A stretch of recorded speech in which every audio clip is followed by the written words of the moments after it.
why I don't follow Dave Ramsey's mortgage rules. Dave says 15-year mortgages only. I put my client in a 30-year loan instead and saved him $180,000. Now, here is why conventional wisdom isn't always right. Hi there. I'm Gurfinkel, Senior Loan Officer with 30 years of experience and over 2,000 families served over my lifetime. And if you think there is only one right way to handle a mortgage, you're about to learn why cookie-cutter advice can cost you serious money. My client Marcus came to me convinced he needed a 15-year mortgage because Dave Ramsey says so. He was ready to lock himself into a $3,200 monthly payment because that is what the radio told him to do. But I ran the numbers, looked at his complete financial picture, and showed him a different path. 5 years later, Marcus had $180,000 more net worth than he would have had following Dave's advice. And I'm going to show you exactly how we did it. Now, don't like or subscribe until you get to the end of this video because I'm about to challenge everything you think you know about smart mortgage strategy. The problem with one-size-fits-all rules? Look, I respect Dave Ramsey. He's helped millions of people get out of debt and build wealth. And in the world of fear porn and absolute lack of financial education, he is a shining star. But here is the problem with the radio or TV advice. It has to be simple enough for mass consumption, which means it can't account for individual situations. Dave's mortgage rule is simple. 15-year fixed rate mortgage, payment no more than 25% of take-home pay, paid off as fast as possible. Sounds good on the radio.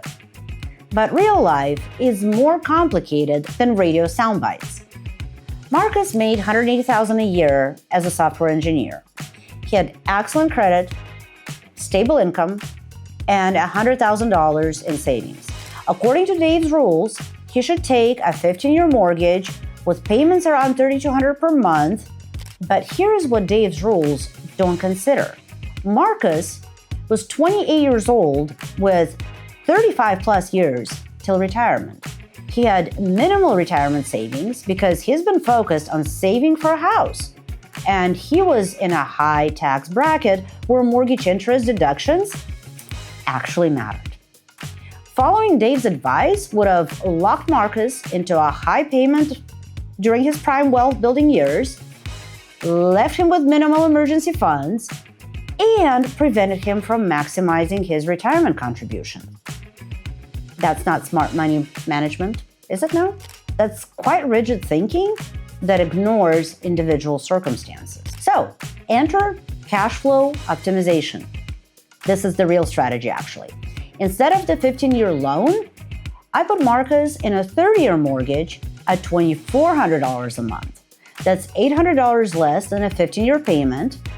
Dave would say that's stupid because Marcus will pay more interest over 30 years.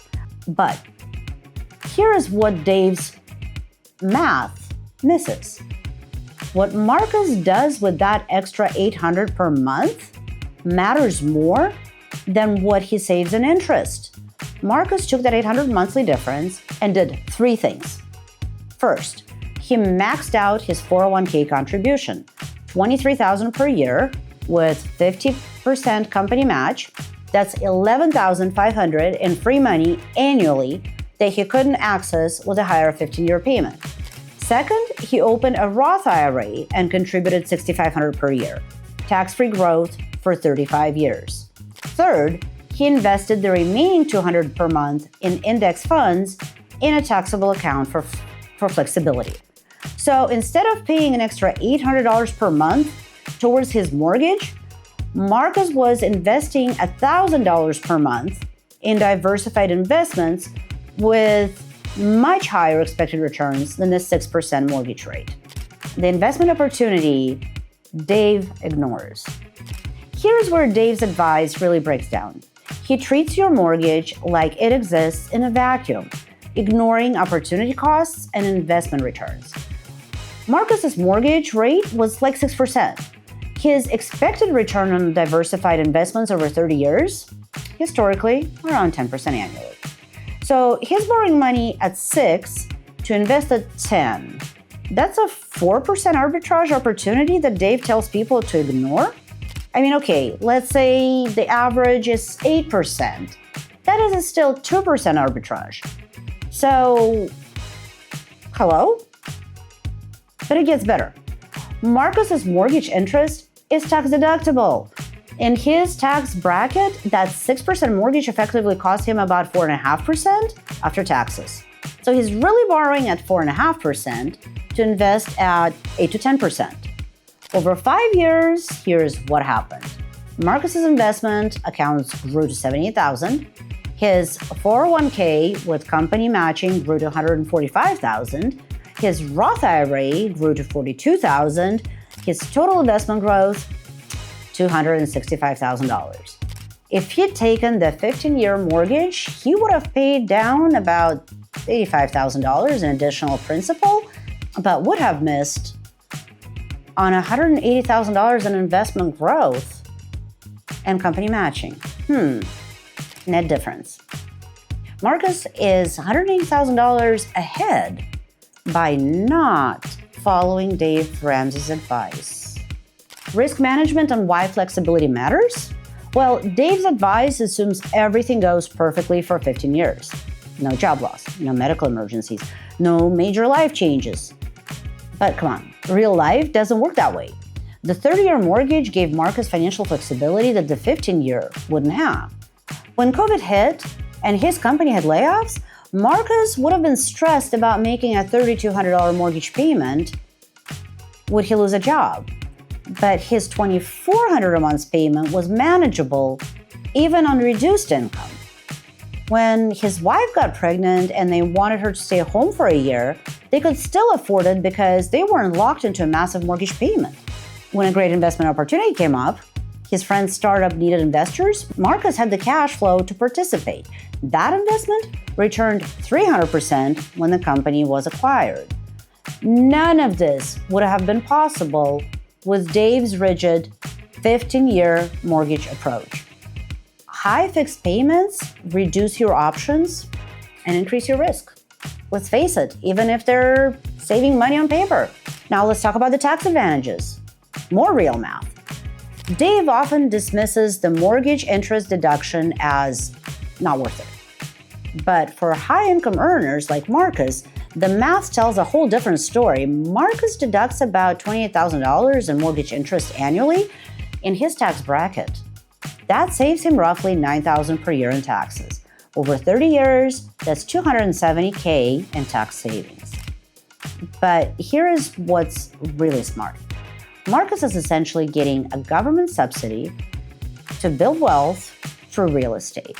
The tax code encourages homeownership and real estate investment, so why not take advantage of it? Dave's approach of paying off the mortgages quickly eliminates this tax benefit. Marcus's approach maximizes it while building wealth in other areas. Instead, we use our customized approach. No cookie-cutter solutions, and this is why I don't give one-size-fits-all advice. Every client, every situation is different. Age, income, tax bracket, risk tolerance, other investments, family situation, career stability. I mean, that list can go on and on and on, right? So for some clients, a 15-year mortgage makes perfect sense. For others, a 30-year mortgage with aggressive investing is hella better. For some, an ARM makes sense if they're planning to move. For others, paying cash and leveraging later is optimal. Marcus's strategy worked because he had stable high income, was young enough for long-term investing, disciplined enough to actually invest the payment difference, and in a tax bracket where deductions mattered. But I've had other clients where Dave's approach was exactly right. People with unstable income, those close to retirement, clients who wouldn't actually invest the payment difference. The key is analyzing each situation individually instead of applying blanket rules that ignore personal circumstances. Now, let me tell you a story about another client, Sarah. She was also a Dave Ramsey fan who wanted a 15-year mortgage. But Sarah was 45, had minimal retirement savings, and was supporting elderly parents. For Sarah, I recommended a 30-year mortgage with aggressive retirement contributions. And why? Because she had limited time to build retirement wealth, and her mortgage would be paid off by retirement age anyway. 5 years later, Sarah's retirement accounts have grown by $150,000, and she's on track for a comfortable retirement. If she'd followed Dave's advice and taken the 15-year mortgage, she'd have a paid-off house, but no retirement savings. Different situation, different strategy, better outcome. Look, Dave Ramsey's advice works great for people who are bad with money, okay? Have no financial discipline or need simple rules to follow, and there is a category of people who fit into that. But if you're financially sophisticated, you want to maximize your wealth building, cookie-cutter advice can cost you hundreds of thousands of dollars. The mortgage is just one piece of the overall financing strategy. It's basically just another piece of the puzzle. You should work with your other goals, not against them. Sometimes that means a 15-year mortgage, sometimes a 30-year, sometimes something else entirely. Cookie-cutter advice doesn't work for everyone. I instead create personalized strategies that maximize your wealth building. So let's see what works for you and your situation. Here's what I want you to do. Stop following generic advice from radio shows and start thinking about your mortgage as part of your complete financial picture. Book a conversation with me. It's always free. And I'll analyze your specific situation. We'll look at your income, your other investments, your tax situation, your goals, and create a mortgage strategy that maximizes your wealth building. Because here is the truth. The right mortgage strategy depends entirely on your individual circumstances. What works for Dave's average listener might be completely wrong for you. If this video challenged your thinking about mortgage strategy, smash that like button, subscribe for more personalized financial insights, and comment below with your thoughts on Dave's mortgage advice. I'll personally respond with how different strategies might work for different situations. Let's create a mortgage strategy that actually maximizes your wealth instead of following someone else's rules. I'll see you in the next one.